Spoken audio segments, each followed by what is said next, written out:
So Victor, thanks for inviting us to come over, and I guess we're going to look at some World of Warplanes, but also we want to know how things are going. How has Wargaming.net been growing and expanding, and how's the future looking for you? How did you know it was growing? Just a guess. Okay. Yes, we keep growing. The company now is 1,500 people. We have 14 locations. We recently acquired gas-powered games in Seattle, Chris Taylor and his team, and Day One Studios in Chicago and Maryland. So things are going well. We launched World of Tanks in Korea. We are aggressively moving into Asian region. The number of players always growing. 55 million registrations we have now. Our combined global peak CCU is 1.3 million users, which is good even for one of the best Chinese games, if you would. But we don't want to sit and kind of enjoy our success doing nothing forever. So that's why, yes, World of Warplanes and World of Warships are in deep testing stages. Both games looking really cool.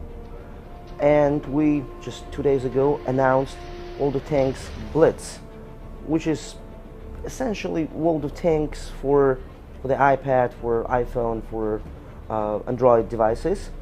It's 3D, you have beautiful 3D, well-modeled, realistically moving tanks. Teams are 7 and 7. Just, of course, maps are a little smaller and teams are a little smaller, but that gives you World of Tanks real experience on your mobile device. So regarding gas-powered games, I think a lot of people were surprised by that acquisition. Or at least I should say I certainly didn't see it coming. What do you think makes that particular developer a good fit with Wargaming? It's about the future, the exciting future which lies in front of us. So Chris, legendary, renowned game designer and his team making those beautiful, fantastic games. Well, Wargaming now, of course, has some muscle and power and certain expertise in how to make it free-to-play for the guys. So I think if those two things combined, we will be looking at some really cool game in the nearest future. Of course, it's going to be online, and it's going to be free-to-play, and it's going to be Chris Taylor's. So the last time I saw you was in much earlier stages of World of Warplanes, and I'm kind of curious. How do you feel how the game's come along? How has the game grown? What are you most proud of that you've done recently with World of Warplanes?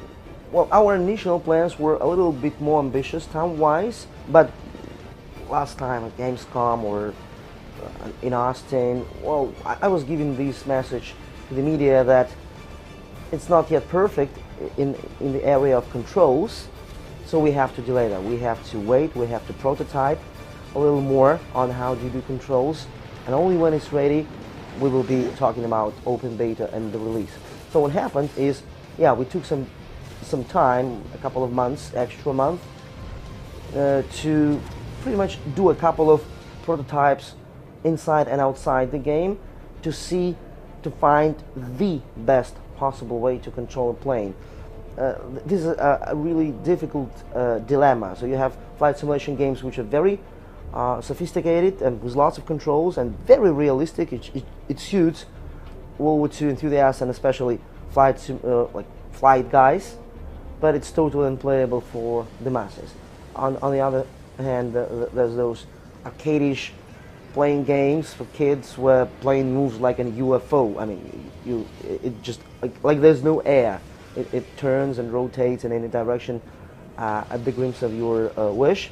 This is totally unrealistic. This is cartoonish, and we know our audience from World of Tanks.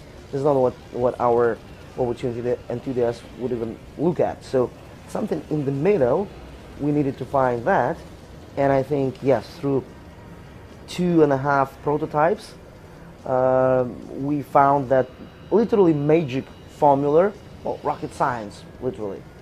And now WSD and a mouse is your best friend. Yes, there's joystick, there's controller, but but we cater to a guy who's 35, a little older, comes back from work, back home from work. He doesn't have much time, and he downloads this game, which kind of looks cool. Okay, World of Warplanes. Let's see what is it. And he needs to start flying and shooting down planes, literally in 5 minutes. Well, our battles, you know, like in World of Tanks, are short, so he can have 1, 2, 3 attempts, like quickly, a couple of minutes. Well, if he's skilled, he gets back to garage, gets another plane, jumps back, into the action. But controls are designed in a way that there is no way you can get confused. So the plane flies where you want it to fly, although physics and aerodynamics is there. How do you feel about how World of Warships is coming along? How's the trajectory of that game looking? Well, what makes me happy now, pretty much every week we have, well, still internal, but massive World of Warships testing. Well, pretty much lots of computers. We just sit, sometimes friends and family, we just sit and play. We just sit and beat the heck out of each other. It's a beautiful, it's a gorgeous, epic game, I should say. You would think it's slow. Well, yeah, the movement of big battleship is slower than a warplane. When it comes to action, so many guns. You fire, there are torpedoes, there are small boats sneaking around, and you have to avoid them. There are aircraft carriers, which unleash waves of aircraft. There are cruisers, there are destroyers, islands. It's a lot of action. It's a lot of action. But yeah, you don't have to be too twitchy to play that. There is certain strategic, probably the biggest strategic element is in World of Warships. I love it. I can't wait myself, and it's looking gorgeous. Have you ever given thought to, I don't know if you've played something like Battle Stations Midway or Battle Stations Pacific, have you ever given thought to a game that sort of can comprise all of these things together? We've got tanks in one game, and we've got planes in another. Is there the possibility that Wargaming could find a way to bring these various elements into a single title? Well, I have to be honest with you. First, we have to deliver enjoyable dogfight, aerial combat experience, and then battleship and destroyer and cruiser and carrier experience. Sure. That's it. Of course, we would love to do that, and our players would probably love to have that. But realistically, first those 3 war saga or trilogy, if you would, games need to be polished and delivered, and they need to be about tank combat, airplane combat, and naval combat. And then we will see. We will definitely be uniting them on some kind of clan wars. Well, we even now we have this Wargaming.net as a service concept, which will be launched in April. Pretty much, you have one account. Your gold, you can use it for, you know, your real money. For you can buy it for tanks, but then use for planes or for World of Warships if you want. But the most beautiful thing is free experience transfer. So imagine you have a lot of tanks, like I do. You know, after 2.5 years, I played 11,000 battles. I have a lot of top tanks, so maybe I don't need yet another one. So I am now saving my free experience in tanks. So when World of Warplanes launches, I will transfer that experience to unlock 1 or 2 top fighters literally immediately. And when we release World Warships, then between all 3 games, you can freely transfer the golden experience. So pretty much like one huge universe, fighting universe, ecosystem. So answering your questions directly, probably that's another game which will combine those 3 experience types in one, but we'll see. Right now we have our hands occupied with what we have. Sure. Do you think, you know, given the, you know, free-to-play is becoming more and more and more prevalent, it seems, each and every day, do you think that that particular aspect of games is going in the right direction? Do you think that the way a lot of other developers and publishers are handling free-to-play is the right way, or do you think that there's a lesson that still needs to be learned before growth can be applied across all of these companies? Well, our experience tells there is no one magic formula. Even for, let's say, Warplanes and World of Warships, or for World of Tanks Blitz for the iPad, I mean for the mobile, they're similar games, but still you have to twist a little bit the monetization to suit that kind of gameplay speed. So you can see a lot of things like still, what is common, people take single player game or just box product and say, okay, and now we add monetization, and boom boom boom, they put a shop together and they think the money will just start flowing. Well, some can pull it off, but some cannot. Players don't get it. If single player experience game which was designed as single player, it's really hard to make it into 6-7 month non-stop playing, grinding, or leveling up kind of experience. One thing. Another one, okay, companies get too greedy. Sometimes you can see that, okay, everybody knows what exponent is and progression.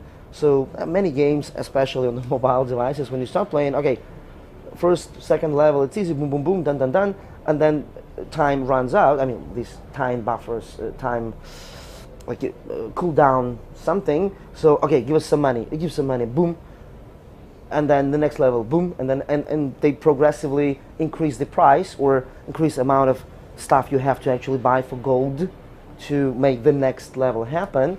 At the end of the day, you understand, okay, all those levels are very similar to each other, and they're getting more and more expensive progressively.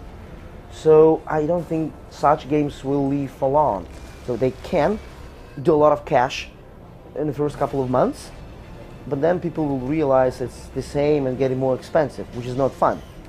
What on the horizon are you most excited about for Wargaming?